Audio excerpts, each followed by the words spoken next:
Dungeon Masters of Reddit, which of your sure why nots had the biggest unintended repercussions?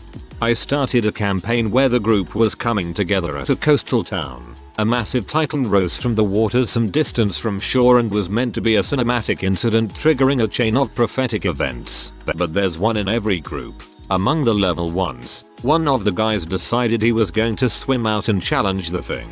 It wasn't what I intended, but I allowed it and forced stat checks once he got into deep enough water since he didn't have the swim skill. He failed and started drowning. Cue the I'll save him from another player. Failed stat check for that person as well. So now two are drowning. This continued until the entire party was drowning just offshore, because none of them knew how to swim and all failed their checks. I stared at the chaos and said frick it. Lucky for them a pod of dolphins came to the rescue. As their characters lay half drowned in the sand, I made it abundantly clear they had used up their only Jimmy for that campaign and to make smarter character driven choices.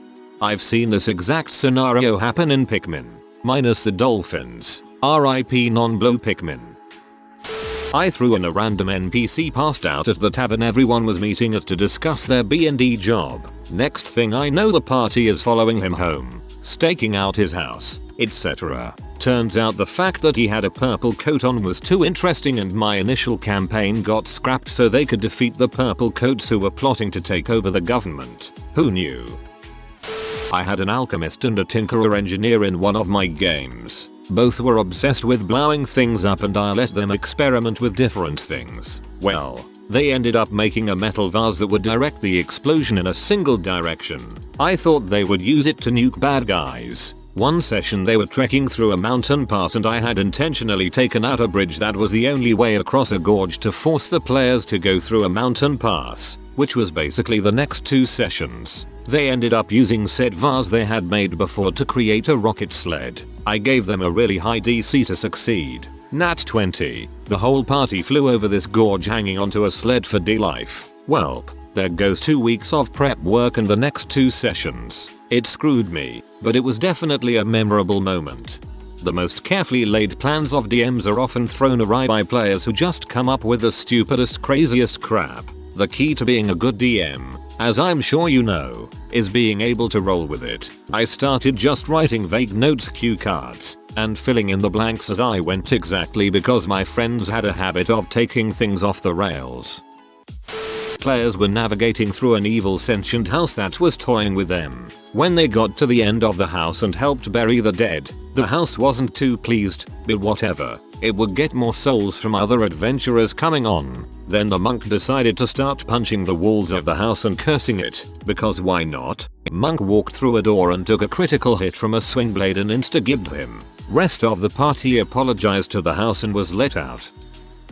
Character wanted a deck of many things-esque D20 that manifested random magic effects when rolled. Sure, why not? One of the bad effects was everyone had to make a save, and if they failed, they became hostile towards the character. So it happens a few times. Character knows full well that his die can make that happen.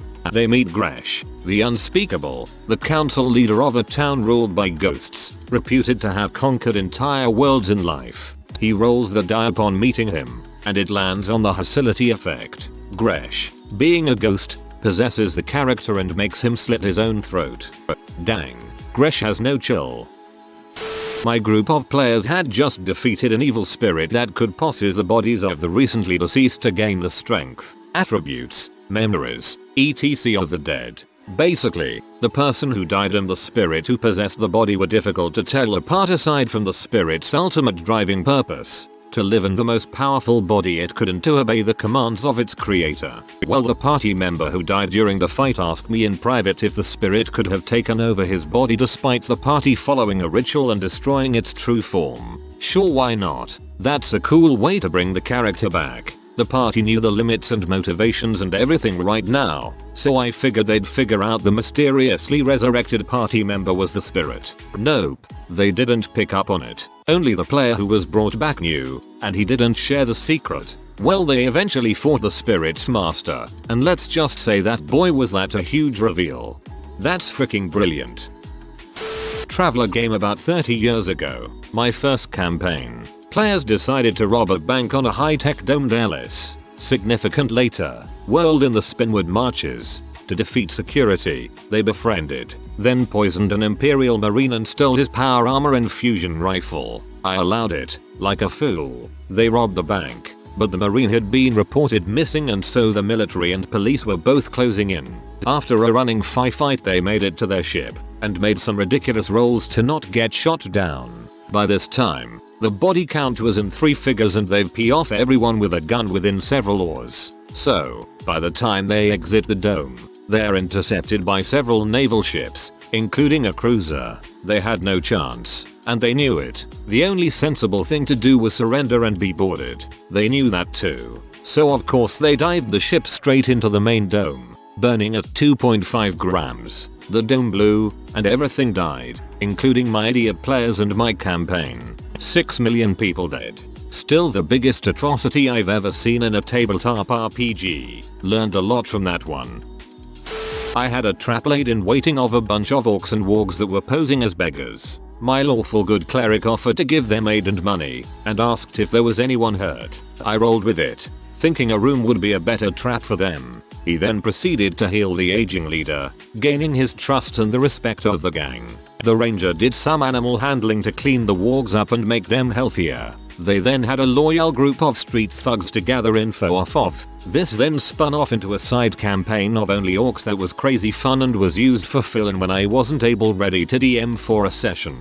Whenever our current DM isn't ready for a week, one of the other people in our group takes over and we get the gang back together. Mostly bard campaign where we are a traveling band. There's usually not much combat but boy is it fun.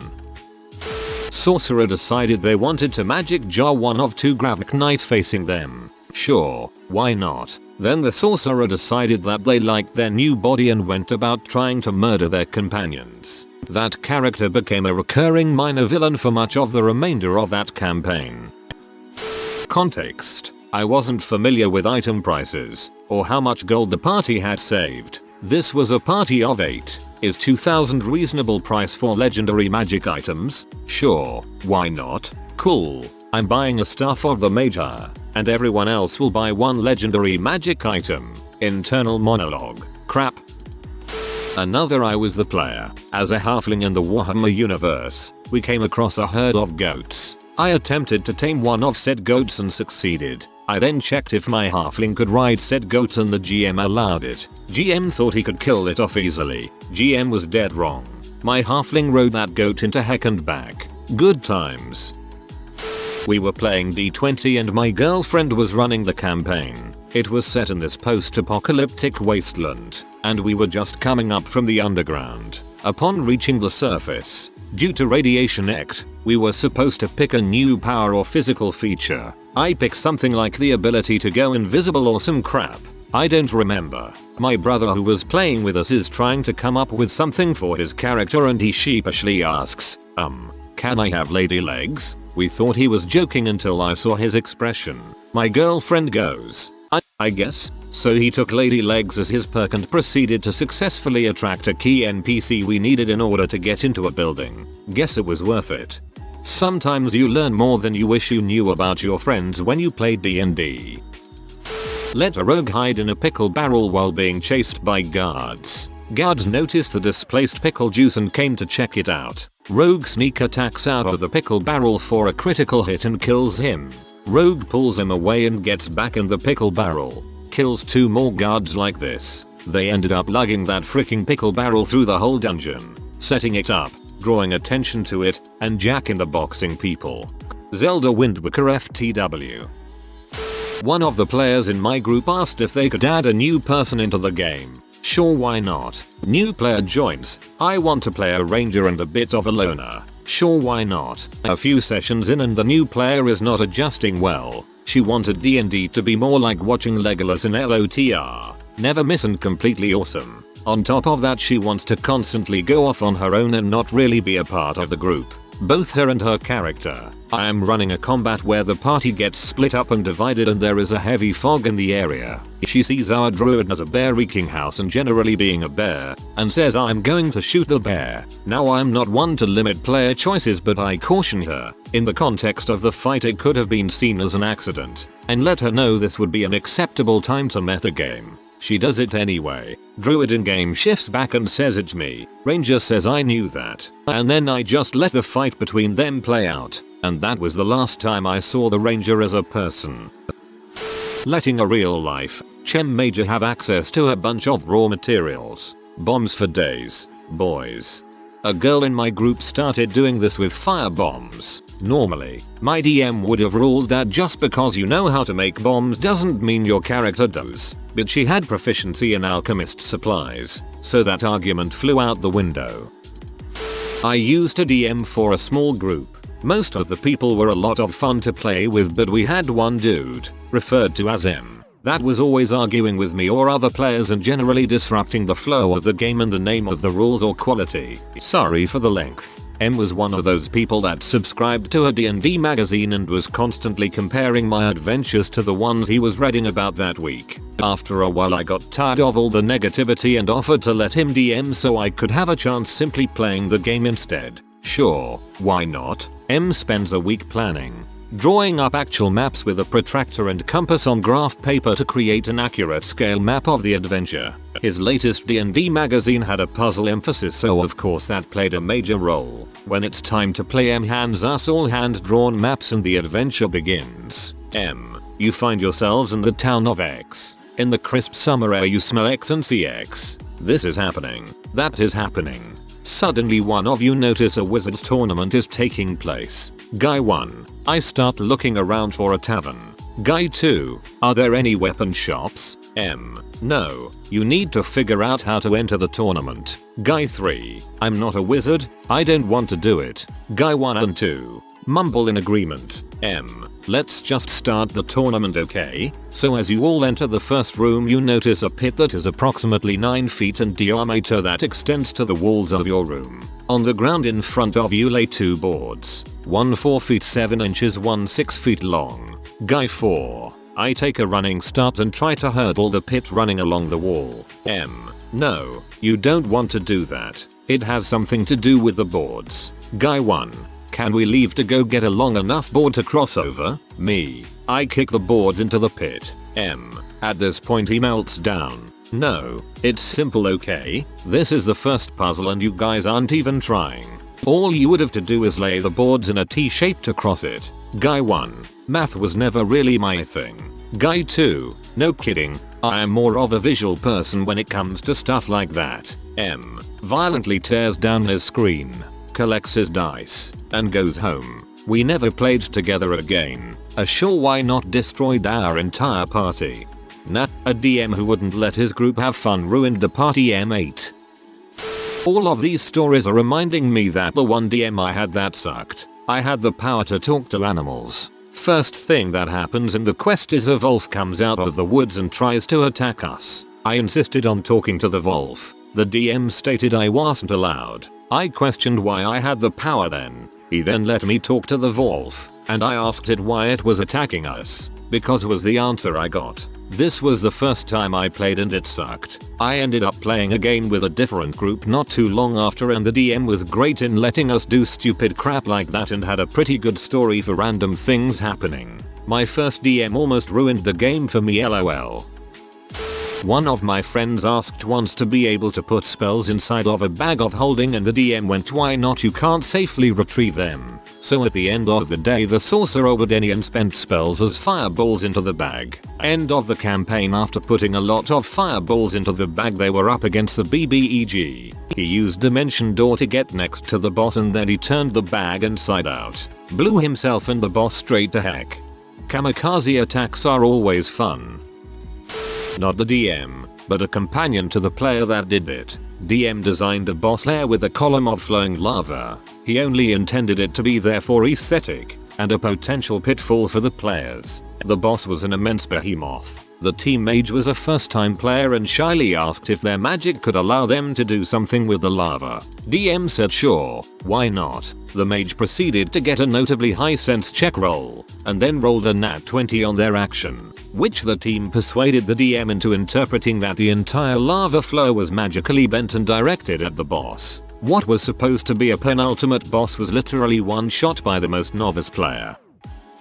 I had an NPC accompanying the party for a bit. They were going to be traveling for a while by ship, so I made sure he had talking points. I wrote him a backstory and did my best to cover bases and anticipate questions the party would have. Over time it came out that this NPC had a lost love. He told them that he cut ties with her because he knew he was going to be gone for years and didn't think that would be fair to her. The party convinced him to go back and try to rekindle that relationship. Several very high rolls later, he agrees. What followed was my single greatest session as a DM. Tension, resolution, emotion, laughter, character development. It ended with a wedding, a party, and everyone literally in tears from laughing so hard. Still the standard I hold myself to. It's been a wonderful experience. More detail please. Not the DM, but the player who asked to allow something. Final session of the campaign, we're working our way through a labyrinth. We discover that the godlike BBEG had created identical clones of us, so we had to fight ourselves before getting to him. Upon killing Clone Me, I asked whether I could take Clone Me's gold to double my total income. Sure, why not? They have all of your weapons and items. Emphasis mine. His reasoning was it's the final session. What does it matter? Light bulb. So then after we split up, I managed to find who I was looking for, the clone of the artificer. Killed him and took his bag of holding. I told the DM I wanted to grab the bag and get the scooter out of it. This campaign had some weird time distortion stuff, so we had some random real world items. He allowed it. Sweet. Boost to movement speed. He figured it was the last session, so who cares? We get to the final boss. Artificer knows I have the clone's bag of holding. We lock eyes and grin.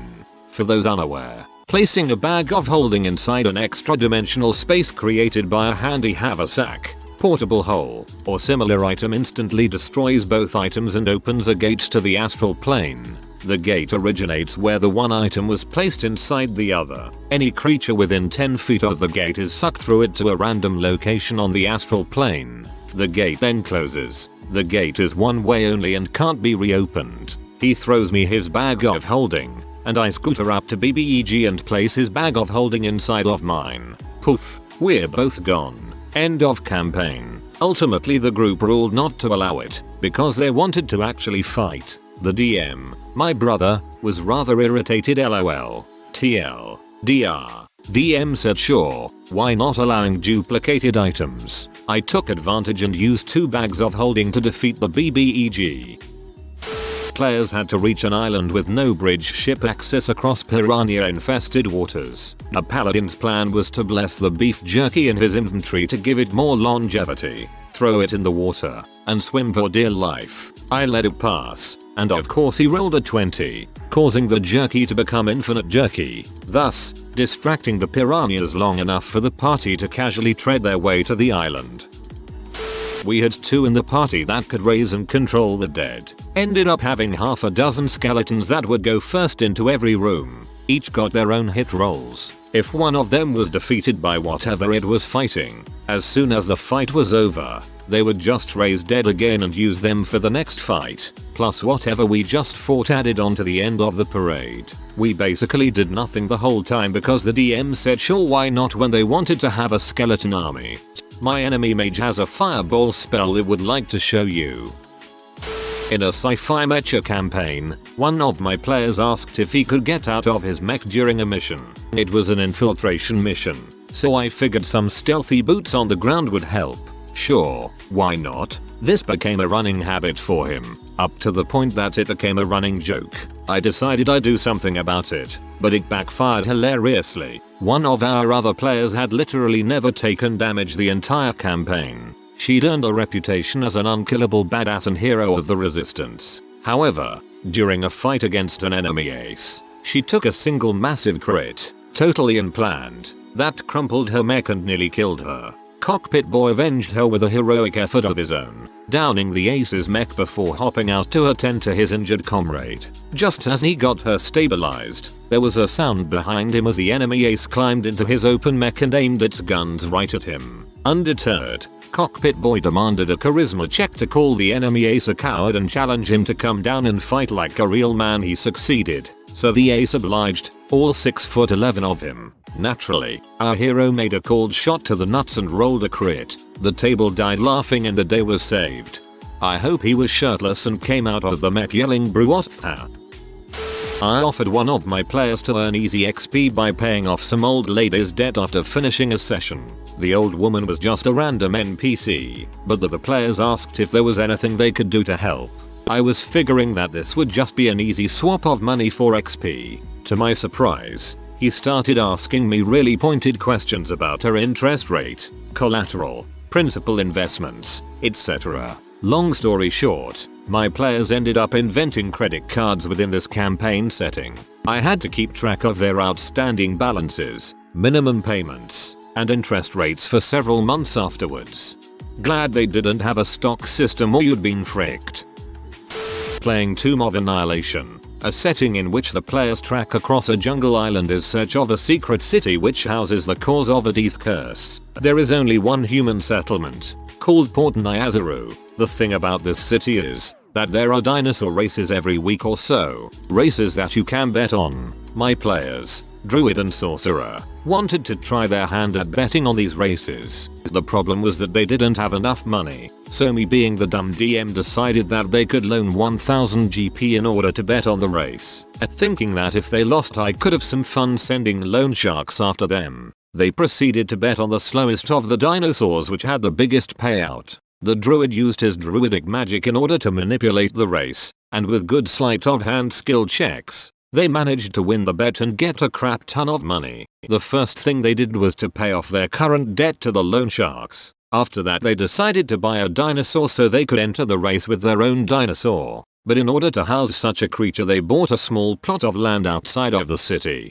They hired a personal caretaker for said dinosaur, a triceratops named Turbo BTW. From here on out it was all about their dinosaur racing business. They did enter the jungle for expeditions, but on these expeditions they would search out dinosaurs, tame them and bring them to their plot of land. That keeps getting bigger and bigger because they have told their trusty caretaker to enter the dinner races and bet on their dinosaur. They don't win all the time, but they win enough to break even. They started to get even more ambitious and decided that the next course of action was to take over the whole island. Their plot of land was no longer a mere dinosaur farm. They extended with barracks, guards, towers, a port, etc. They then went on to overtake the small factions that are currently residing on the island with the use of the handy dominate person spell. They currently have a fleet of 4 ships. They recently took over a frost giant ship, 100 personnel, 6 dinosaurs and still have a crap ton of money.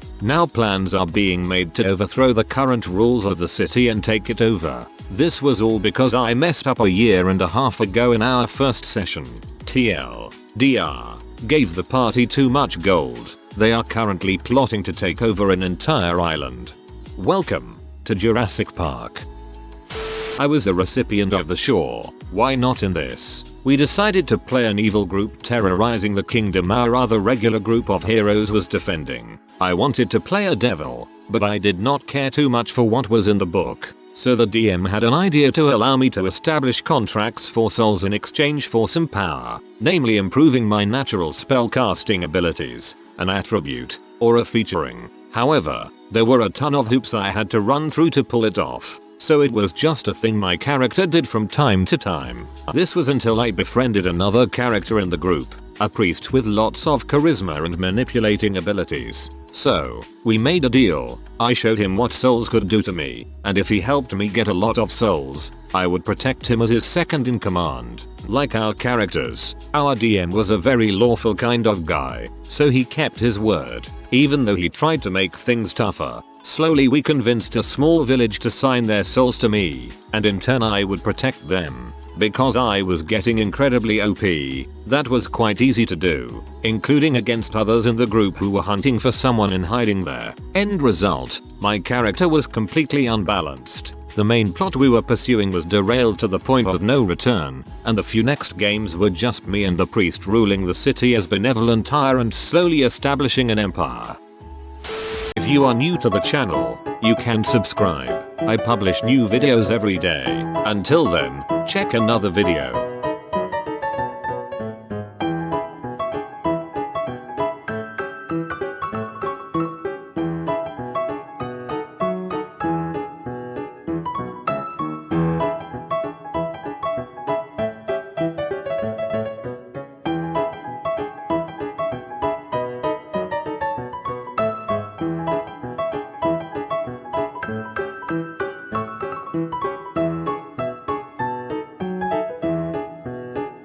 Bye for now.